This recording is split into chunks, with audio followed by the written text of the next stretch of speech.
Mesdames et messieurs, bonjour de l'Égypte, bonjour de la terre de la civilisation, la connaissance et la conscience humaine. Bonjour, musée égyptien. Juste derrière moi, vous avez trouvé une plante très intéressante, très importante, le papyrus. Le papyrus qui est vraiment une plante, une fois on entend ce nom-là, c'est là où on pense l'Égypte. Le premier papier qui a été créé, le premier outil vraiment qui a demeuré autant de temps malgré que c'est produit d'une plante vraiment fragile. Est-ce que j'ai dit fragile? Pas trop sûr. Parce que cette plante-là, elle a été utilisée pour produire plusieurs choses. Le papyrus, c'est une plante vraiment qui a été utilisée pour la médecine, si je peux dire, la cuisine, carrément, produire les sandales, les bateaux, a été planté. Les papyrus ont été utilisés pour produire les sandales, les bateaux, la cuisine et la médecine. Cette plante-là, avec tout ce que je raconte, est considérée une des plantes les plus importantes pour l'ancien Égyptien.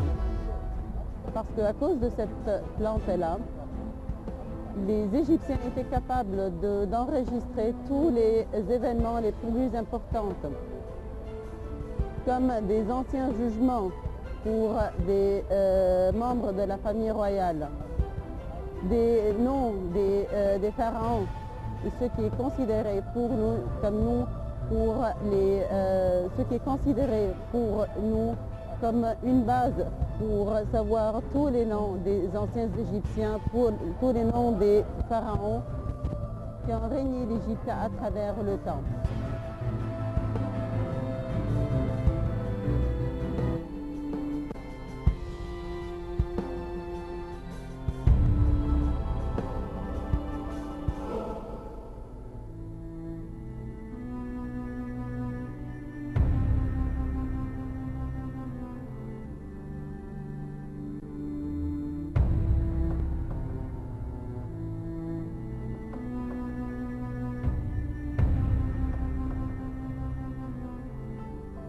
Voilà, dans une des chambres où il y a pas mal de nombre des papyrus.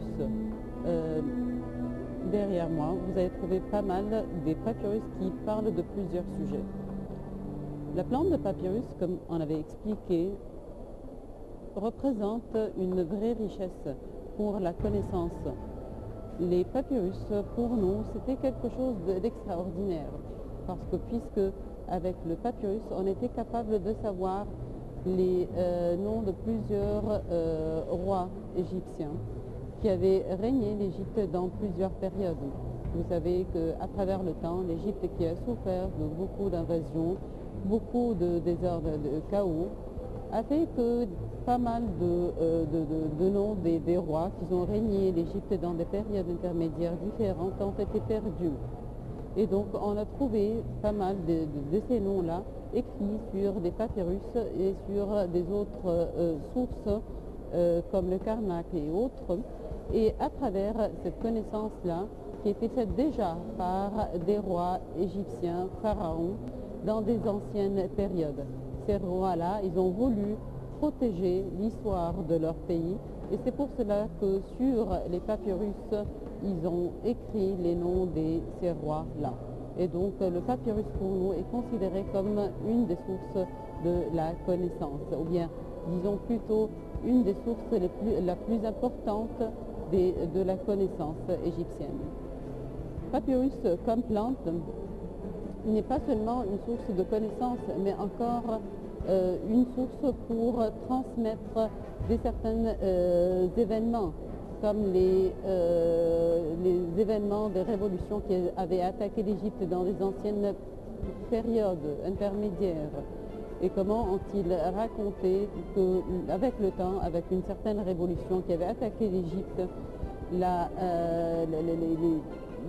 les princesses qui était dans un état très important, dans un état de royauté, est devenue des pauvres servantes à peine capables de vivre, de manger, de boire. Comment le temps a changé et a bouleversé tout ça. Tout ça a été cité dans des papyrus.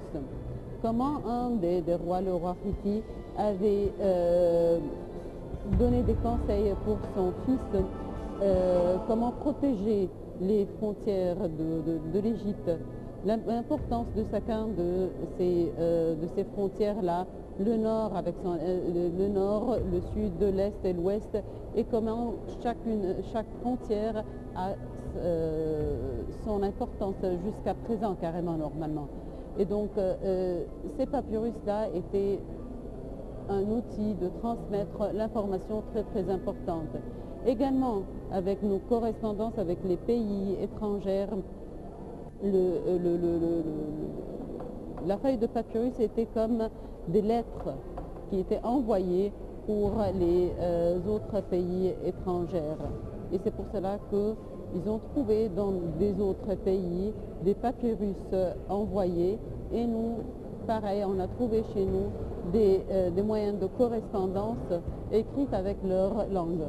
Ce qui veut dire que dans ces palais-là, de tous ces pays de cette époque-là, il y avait des gens qui faisaient le rôle de la traduction pour ces pays-là.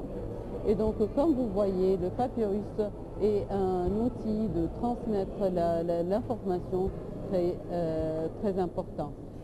Le papyrus étant un outil de transmettre l'information,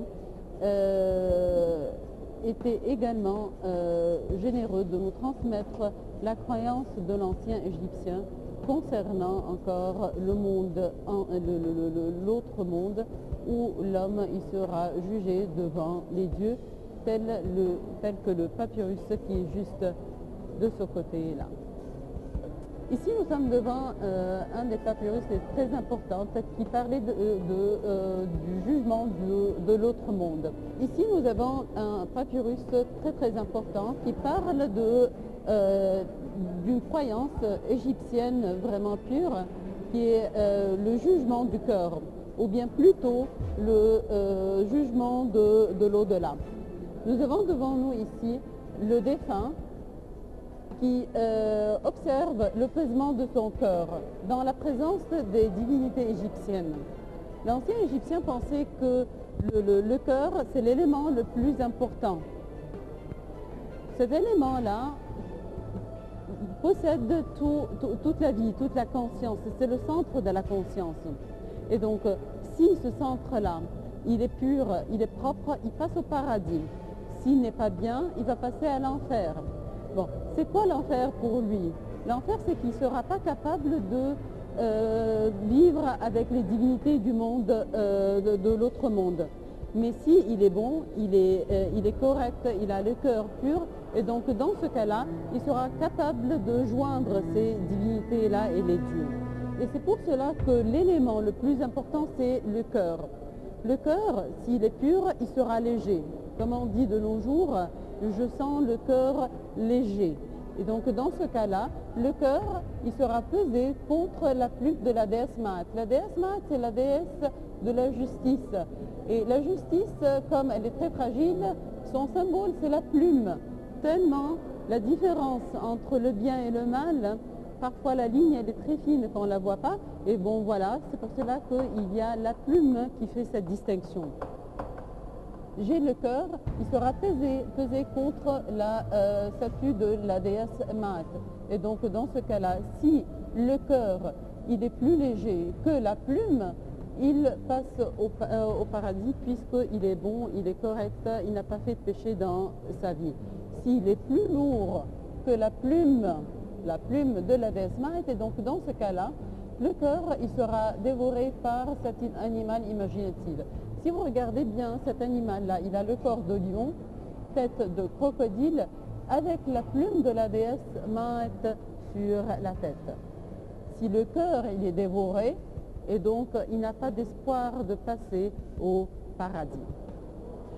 Alors, ce jugement-là qui est très important, il a des témoins et il y a des gens devant lesquels ce jugement-là, il est fait, les juges. J'ai ici la présentation de la déesse Maat, la déesse de la justice. J'ai le dieu Horus qui a une très grande importance dans la culture et la mythologie égyptienne. J'ai ici le dieu Anubis. Le dieu Anubis, il était le dieu protecteur de la nécropole. Également, il protège la momie contre n'importe quel danger qui peut arriver pour le défunt. J'ai ici le dieu Anubis, j'ai également ici le dieu Thoth. Le dieu Thoth, il a le rôle, comme un rôle de script. Il est en train d'écrire les péchés que cette personne avait fait et les bonnes choses que cette personne-là avait fait. Il est en train d'écrire tout ça parce que finalement, dans la présence de ces divinités-là qui représentent les différentes villes de la Haute et la Basse Égypte, là, tout ce jugement-là sera présenté ou bien va se dérouler devant le dieu du monde de l'au-delà qui est le dieu Osiris. Le dieu Osiris, le dieu du monde de l'au-delà, a une grande importance dans la mythologie égyptienne puisque ce dieu-là, il était tué par son frère, le dieu Seth. Son corps il a été coupé en plusieurs morceaux et à l'aide de sa femme, la déesse Isis, il était capable de ressusciter et reprendre sa vie encore une fois. Et comme ce dieu-là, il a traversé au monde de l'au-delà et il est revenu, et donc à partir de ce moment-là, qu'il a été nommé le dieu du monde de l'au-delà, et c'est pour cela que lui, il est considéré le juge du monde de l'au-delà, et ce jugement-là se déroule devant lui. Les anciens Égyptiens pensaient que faire quelque chose de bien, ça doit être... S'il y a quelque chose de faux qui a été fait, ça doit être nommé, et chacun a son jugement. Et c'est pour cela que le bien et le mal a une grande importance dans la croyance de l'ancien Égyptien.